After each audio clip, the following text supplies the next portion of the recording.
ሰው አሁን ደግሞ ዘውጁና መጥቶ እሱ አንድ ላይ ይነጋገሩና ስልክ ቁጥር አምጪ ይባባሉና ሂዱ አውሩ ነው የሚባለው። ይሄ ከሸሪያው አንጻር እንዴት ይታያል? ይሄ አንደኛው ጥያቄ ነው። እነዚህ ምድረ ጃሂሎች ናቸው። ይህ ፕሮግራም የጀመሩ ሰዎች እንዳትቀላቀሉ አዳራ። ላኢላሃ ኢለላህ ስልክ ያቀያይሯቸዋል። ስልክ ያቀያይሩት ነው ይሄ። ከዛ ይደውልላታል፣ እስኪ እንገናኝ፣ እስኪ እንተያይ። ከዛ በኋላ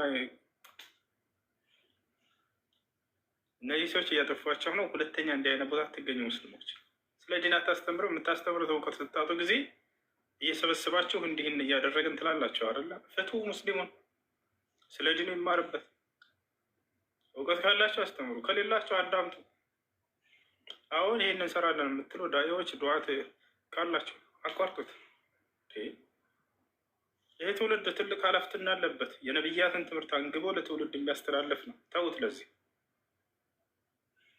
ጉድ እኮ ነው። በኋላ ጭራሽ ስልክ እየተቀባበለ ያገናኛሉ።